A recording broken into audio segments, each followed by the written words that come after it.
You're unbelievable, Lena. You just had to mess everything up. Emily's voice cut through the sound of waves crashing in the distance. Her fork clattered onto her plate, and she crossed her arms dramatically, her glare fixed firmly on me. I sat there, frozen, as the other voices at the table went silent. The tension hung thick in the air, wrapping itself around the room like a suffocating blanket. My dad sighed heavily. My mom's lips tightened into that thin line she always made when she was trying not to take sides but clearly had already picked one. I stared down at my plate, the shrimp scampi suddenly tasteless, my appetite completely erased by the familiar weight of their judgment. My name is Lena Harper. I'm 35 years old, and for as long as I can remember, I've been the one to blame. Family drama? My fault. Dinner running late? My fault. The weather turning bad on a picnic day? Well, if you asked my mom, she might find a way to pin that on me too. And the worst part? My sister, Emily, always seems to come out of these situations smelling like roses. Emily's always been the star. She's funny, charismatic, and great at making herself look like the victim when things don't go her way. My mom calls it charming. I call it exhausting. But it's the kind of exhausting you learn to live with when you've spent decades as the scapegoat in your own family. I should have seen this coming, the moment where Emily would pin another disaster on me. But somehow, I always hope for better. This particular disaster started 2 days ago when we arrived at the beach resort. It was supposed to be a relaxing family vacation. Time for me, Emily, and our parents to unwind together for a change. I'd even taken the lead on booking everything, the resort, the dinner reservations, and activities. I spent hours researching, comparing reviews, and triple-checking the confirmations to make sure everything was perfect. But when we showed up for our first dinner reservation at the resort's exclusive seafood restaurant, we were told there was no record of our booking. My mom immediately turned to me, her eyes narrowing. "Lena, I thought you said you handled this." "I did," I stammered, pulling up the confirmation email on my phone. "Look, it's right here. I made the reservation weeks ago." "Then why are we standing here with nowhere to sit?" Emily chimed in, her tone dripping with sarcasm. "Great job, Lena." The hostess was apologetic but firm. The reservation had somehow been canceled, and the restaurant was fully booked for the night. We ended up eating burgers at a nearby casual diner, a far cry from the elegant seafood dinner we'd planned, and Emily made sure everyone knew just how upset she was. She kept sighing dramatically, shooting pointed looks in my direction, and muttering under her breath about how this was exactly why she hated letting other people handle things. The next morning wasn't much better. Emily had planned a snorkeling excursion for all of us, her one contribution to the trip, and when we arrived at the meeting point, the guide informed us that the boat had been delayed due to mechanical issues. It wasn't anyone's fault, but that didn't stop Emily from glancing my way and muttering, "Another flawless Lena plan." I wanted to scream. The snorkeling trip wasn't even my responsibility. But years of practice kept me silent. It wasn't worth starting a fight, I told myself. Better to let her vent and move on. But as the day went on, Emily's jabs became sharper, and my parents, true to form, did nothing to stop her. My mom even laughed at one of Emily's comments, saying, "You two need to work on your teamwork." Teamwork? As if this was some shared failure? I bit my tongue, feeling the familiar sting of tears threatening to form, but refusing to let them fall. And now here we were, sitting at a fancy restaurant on our second night, and Emily had decided to officially blame me for ruining the vacation.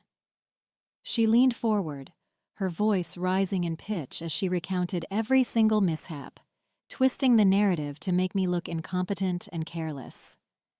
"First, we miss our dinner reservation because Lena can't manage to click the confirm button," she said, counting on her fingers for effect. "Then the snorkeling trip's a disaster because—" "What? Did you forget to check the weather or something?" "That's enough, Emily," I said quietly, my voice shaking. I could feel my dad's eyes on me, but he didn't speak up. My mom looked at me like she was waiting for me to apologize. Emily smirked, clearly enjoying the show. "Oh, come on," Emily continued, her tone syrupy sweet. "Don't get defensive. I'm just pointing out the facts. Someone has to." My fingers tightened around the edge of the tablecloth. I could feel the heat rising in my chest, the anger bubbling up like a volcano I'd tried so hard to keep dormant. I'd spent my entire life letting things like this slide, convincing myself it wasn't worth the fight. But this time felt different. This time, I felt something snap. Emily's accusations hung in the air long after dinner ended.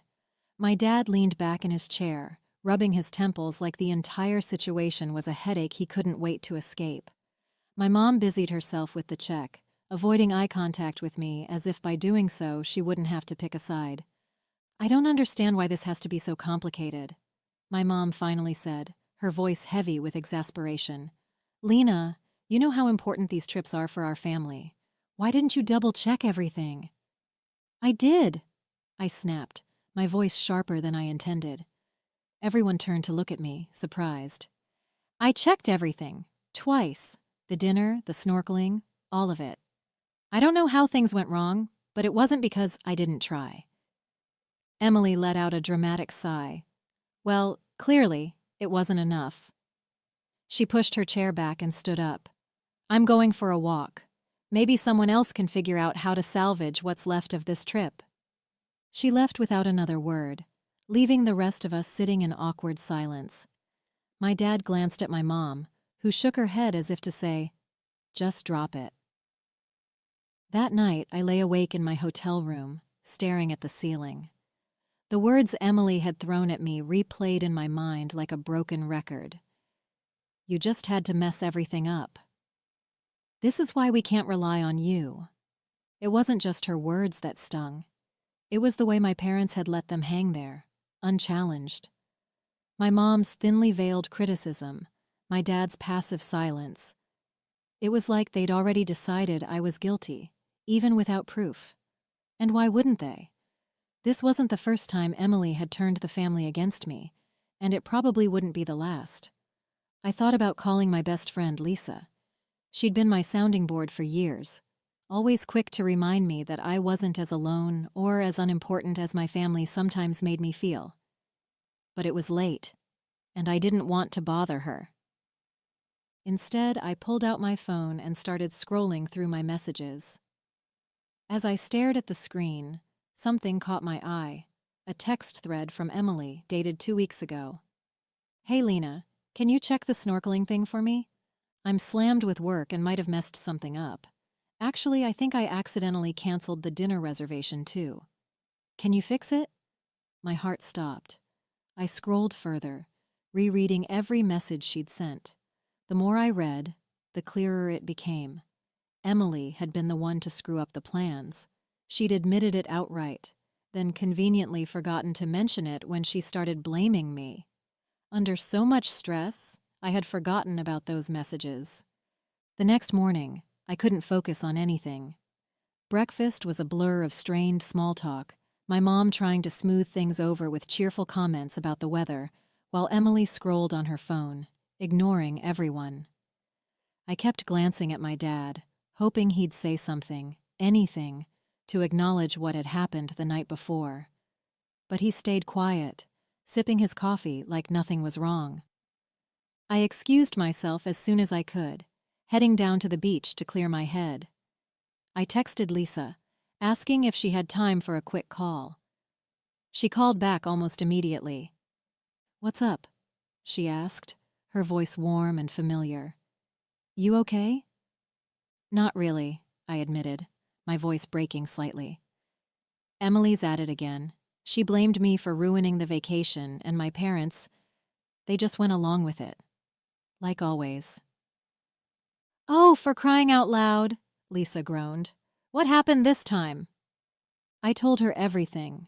The dinner reservation, the snorkeling, the way Emily had twisted the story to make it seem like I was the problem. By the time I finished, I felt like I'd run a marathon. And you're just letting her get away with it? Lisa asked, her voice sharp. Lena, you can't keep doing this. You have to stand up for yourself. What's the point? I said bitterly. Even if I say something, they'll just take her side. They always do. Not if you have proof, Lisa said. Do you? I hesitated, the screenshot thread flashing in my mind. Actually, I might. I told Lisa about the messages, reading them aloud to her as I scrolled. She listened silently, and when I finished, she let out a low whistle. Lena, that's a smoking gun, she said. You have to show them. I don't know, I said, chewing my bottom lip. It feels petty. Like, what if it just makes things worse? Worse than what? Letting Emily walk all over you while your parents do nothing? Come on, Lena. You've spent your whole life taking the blame for things that weren't your fault. Don't you think it's time to change that? Her words hit me hard. Deep down, I knew she was right. But the thought of confronting Emily, and by extension my parents, made my stomach churn. What if they refused to believe me? What if it just reinforced their idea that I was the troublemaker? Look, Lisa said gently, sensing my hesitation. I know it's scary, but you deserve better than this. You deserve to have your side of the story heard. The rest of the day passed in a haze. My mom suggested a trip to the boardwalk, and my dad seemed eager to avoid any serious conversations, so I tagged along, pretending to enjoy myself while my mind raced. The screenshots burned a hole in my pocket, their presence both comforting and terrifying. By the time dinner rolled around, I'd made up my mind. I couldn't keep letting Emily rewrite the narrative. If she wanted to paint me as the villain, fine. But she'd have to do it in the face of the truth. The restaurant was stunning, with floor-to-ceiling windows that offered a breathtaking view of the ocean bathed in golden light. A soft melody played in the background, mingling with the clink of glasses and the hum of conversation. But at our table, the tension was thick enough to cut with a knife. I sat quietly, pushing a piece of salmon around my plate as my mom filled the silence with cheerful comments about how lovely the resort was. My dad nodded occasionally, his focus more on his wine glass than the conversation. Emily, as usual, was the center of attention, recounting some story about work that had both my parents chuckling. It was as if the chaos of the past 2 days had been completely forgotten, or maybe conveniently ignored. And then, just as dessert arrived, Emily turned to me with a smirk. So, Lena, what's your plan for ruining tomorrow's itinerary? Or are we just winging it now? My fork clattered onto my plate, the sound loud enough to draw a few glances from nearby tables. I felt my face flush, the anger bubbling up so quickly that I couldn't stop it. That's enough, Emily, I said, my voice low but firm. She laughed, tilting her head as if she were amused. Oh, come on. Don't get so defensive. I'm just joking. No, you're not, I shot back, my hands trembling slightly as I pushed my plate aside. You've been blaming me for everything that's gone wrong this week, and I'm done pretending it's okay. The table went silent. My mom's eyes widened, her hand halfway to her glass of water. My dad cleared his throat, looking uncomfortable. Emily leaned back in her chair, crossing her arms with a smug expression. Here we go, she said, rolling her eyes. Lena's playing the victim again. I took a deep breath, trying to steady my voice. I'm not playing the victim. I'm just telling the truth. And since you seem to have trouble with that, let me help you out. I pulled my phone from my bag, my heart pounding so hard I thought it might drown out the sound of my own voice. I opened the text thread and placed the phone on the table, the screen facing up. Do you recognize these, Emily? I asked, my voice sharper than I'd ever heard it. You sent me these 2 weeks ago, remember? Her smirk faltered for a moment, but she quickly recovered, reaching for the phone. What are you talking about? My mom leaned forward, squinting at the screen. What is this? It's the truth, I said, my voice steady now. Emily canceled the dinner reservation. She admitted it right here. I tapped the screen, scrolling up to highlight the messages. And the snorkeling trip? That wasn't my fault either. She asked me to fix her mistake, and when I couldn't, she decided to pin it on me instead. My dad's eyes narrowed as he reached for the phone, his face darkening as he read the messages. "Emily," he said slowly, "is this true?" Emily's face turned red, and for a moment she looked genuinely panicked. But then, like clockwork, she put on the wide-eyed, innocent look she always used to get out of trouble. "Dad, come on," she said, her voice trembling slightly. "You know how easy it is to misinterpret texts. I wasn't blaming Lena. I was just venting. It was all a misunderstanding." "Misunderstanding?" I repeated, my voice rising. "You've been blaming me all week, calling me incompetent, making me feel like everything that's gone wrong is my fault, and now you're saying it's a misunderstanding?" "Girls," my mom said, holding up her hands, "let's not turn this into a fight." "It's not a fight," I said, glaring at Emily. "It's the truth. For once, I'm not letting her rewrite the story to make herself look good." Emily's smile wavered as she looked at my dad, her voice softening. "I didn't mean to make things worse. I was stressed, okay? And I might have said things I shouldn't have, but that doesn't mean I don't care about this trip or our family." My dad set the phone down, his expression unreadable. He looked at me, then at Emily, and finally at my mom. "Beth," he said quietly, "I think we've been blind to how much we've been letting this happen." My mom's brow furrowed. "What do you mean?" "I mean," my dad continued, "Lena's been taking the blame for things she didn't do for years. We've let it slide because it was easier than dealing with the truth." For a moment, no one spoke. The only sound was the faint clatter of dishes as a waiter cleared the table next to us. My mom opened her mouth to respond, but hesitated, glancing at me with an expression I couldn't quite read. "Lena," she said finally, her voice soft, "why didn't you say anything sooner?" I let out a bitter laugh. "Would it have made a difference? Every time I've tried to defend myself, you've brushed it off or sided with Emily. Why would this time be any different?" The weight of my words hung in the air, and for the first time in my life, I saw something crack in my mom's expression. Regret. Maybe even guilt. She reached across the table, her hand resting lightly on mine. "I'm sorry," she said, and though the words felt small compared to the years of frustration I'd carried, they meant more than I expected. Emily shifted uncomfortably in her seat, her eyes darting between our parents and me. "Look, I didn't mean for this to happen," she said, her voice quieter now. "I guess I messed up, okay? I'm sorry, Lena." I stared at her, unsure whether her apology was genuine or just another way to deflect attention. But for once, I didn't care. I wasn't seeking her approval. I'd already found what I needed, the truth, laid bare for everyone to see. The walk back to our hotel was unusually quiet. The sound of the waves crashing in the distance filled the silence as my family seemed lost in their own thoughts. My dad walked beside me, his hands shoved deep into his pockets, while my mom and Emily trailed a few steps behind, their hushed conversation barely audible. For the first time in years, I didn't feel like I was carrying the weight of the world on my shoulders. But that relief was mixed with exhaustion.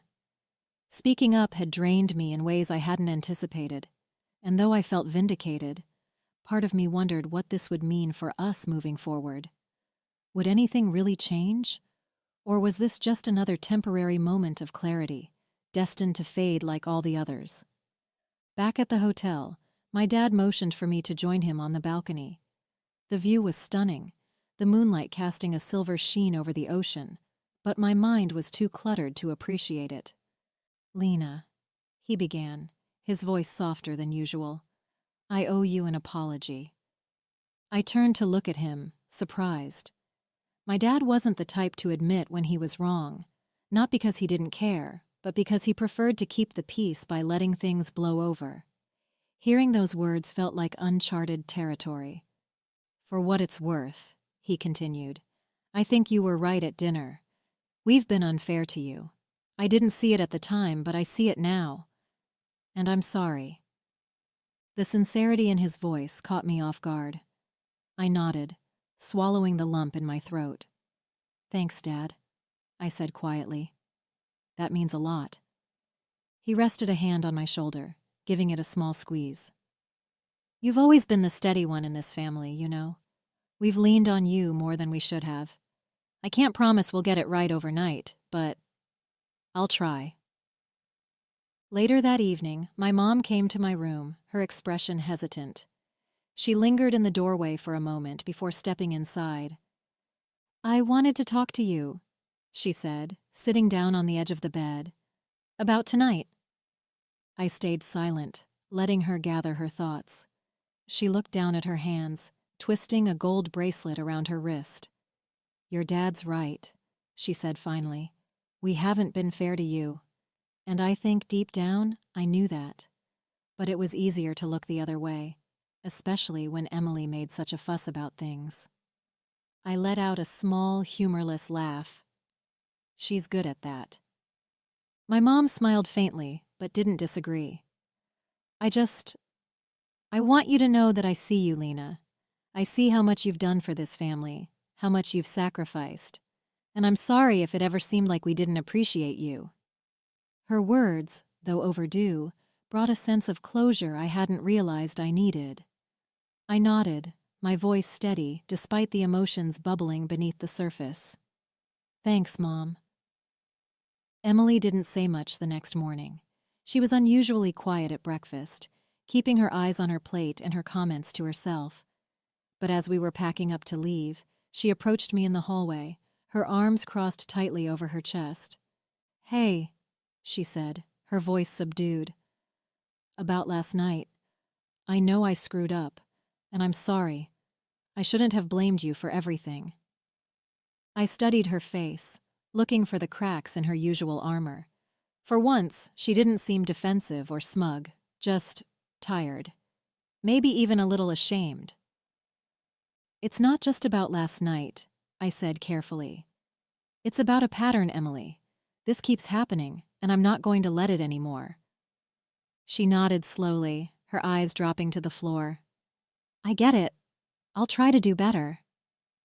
It wasn't the sweeping apology I'd dreamed of, but it was a start.